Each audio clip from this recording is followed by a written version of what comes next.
For some of you who maybe recently got out of, or maybe not even recently, but you've gotten out of a relationship with a narcissist or an abuser, and you're wondering, okay, what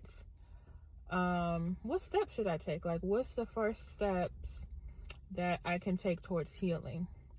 And so what I can say from my experience and from hearing other people's stories as well is the first step is to acknowledge the abuse. For me, being in a relationship with a narcissist, it was just like living in an alternate reality every day, right? Because they're just constantly gaslighting you, constantly manipulating you, and love bombing you, and just convincing you that, you know, reality isn't reality. Basically, just like diminishing your confidence in your own perception of things and just reality, right? So the first thing that I did when I finally broke free of that relationship was I acknowledged the abuse head on. And this is not something you have to do with someone else. Like, it's not about anybody else, it's about you. I had to come to terms with what happened, what I experienced, and just walk in the truth, right? Just begin to trust my own perception again. Because, again, for years, you know, in the relationship, I'm constantly questioning myself, questioning my own perception, questioning reality. And the whole goal of a narcissist really is to kill you, really. I mean, if we want to get to the root of it, but it's also to drive you insane, like to make you question yourself so much to the point where you don't know up from down. And at that point, they have total control, they have full reign, and they can just do whatever they want, right? So it's very freeing and very healing mentally and emotionally to be able to just sit in the truth. Just, you know that this is what happened, this is what didn't happen, this is the part I played, this is the part the other person played. And so that whole process is just very freeing. Just to be able to walk in your truth, and again, to just know that you're not crazy, and just begin to become whole again within yourself, like to feel mentally stable.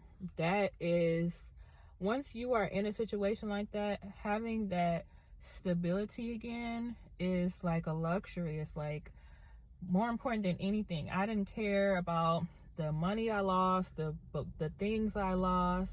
I didn't care about any of that. I was just happy to be out and to be free mentally. Like, I can breathe again.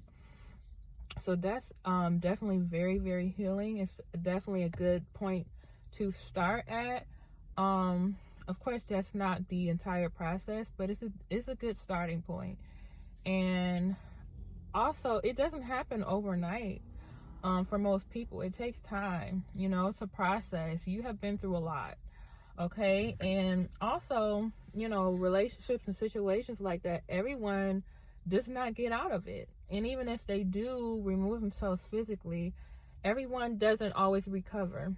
So you have to give yourself a ton of grace during this period, because you just went through a lot. And like I said, everyone does not have the privilege of getting out and being able to move forward with their life, to be able to recover, and you know, that kind of thing. So, you know, count that as a blessing.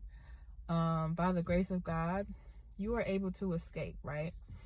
And so don't rush the process. It takes longer for some than others.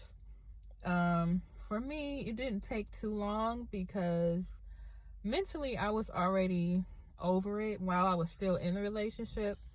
And so I kind of began to wake up out of my stupor while I was still in it. So by the time I got out, I was like, thank God, you know. And this is the other thing. When you really sit and process what happened, and, you know, walk in your truth and know for a fact, it's a form of protection also, because you don't have that as much of a desire to go back, and you're not willing to let that person come back into your life again. So it's really important to just give yourself time, if you can, to just sit and really process what just happened, right? Because it's a very, very traumatic experience. So give your time to process things. Give yourself time to just create a new normal for yourself. That's going to be very, very important. You don't want to just kind of, rush into the next thing. For me, I really had a lot of things I wanted to do coming out, because I felt so restricted when I was in the relationship. I couldn't really do the things I wanted to do. So there is an aspect of healing when you start to progress and move forward, but don't feel like you have to rush into that next phase, because you need time to heal, you need time to process, you need time to just, figure things out, figure out who you are, remember who you were before the relationship, and figure out, okay, who am I now? Just get in touch with yourself again. And that looks different for everyone. It may be reconnecting with, friends or loved ones that you were disconnected from. It could be going back to doing hobbies that you enjoyed, whatever that looks like, but it's a process, and it could take months, it could take years, for the entire process. But even with, just kind of purging yourself of the person and the experience, it could take time. Everyone is different. So don't beat yourself up. Please give yourself grace and the time that you need. You don't have to necessarily, try to express to other people what you went through. I know some people are concerned about what will people think, or what, some people may try to discount what you went through. That's basically your discretion if you want to share that experience or talk to someone. I definitely recommend you talk to someone, whether it's a therapist or a counselor, but just take your time, because you probably are feeling very, what's the word? Not paranoid, but you're just very sensitive, because you don't necessarily know, will people understand? Will they judge me?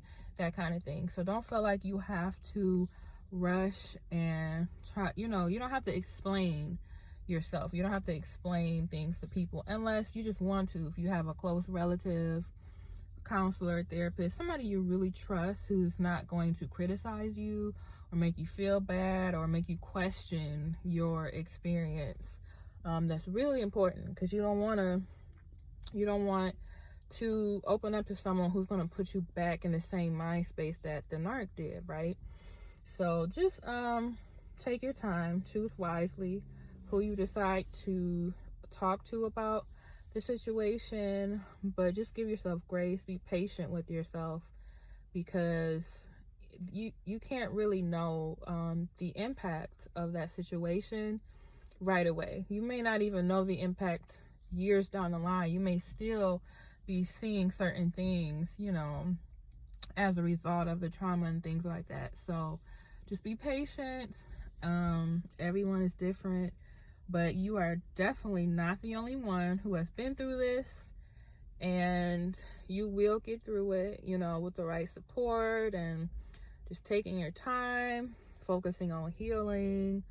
Don't worry about, what people are saying and trying to necessarily go back to your old life, because your life is different now. You're different now.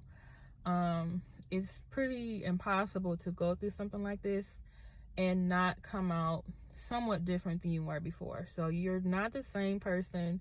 I mean, at your core, you're probably the same, but you're not the same person that you were going into the relationship. So just give yourself that time that you need to rebuild, create a solid foundation for yourself. rediscover who you are and what your passions are and things of that nature. That whole process is so important, because you don't want to get out of one situation and find yourself in something else because you didn't take time to process and heal.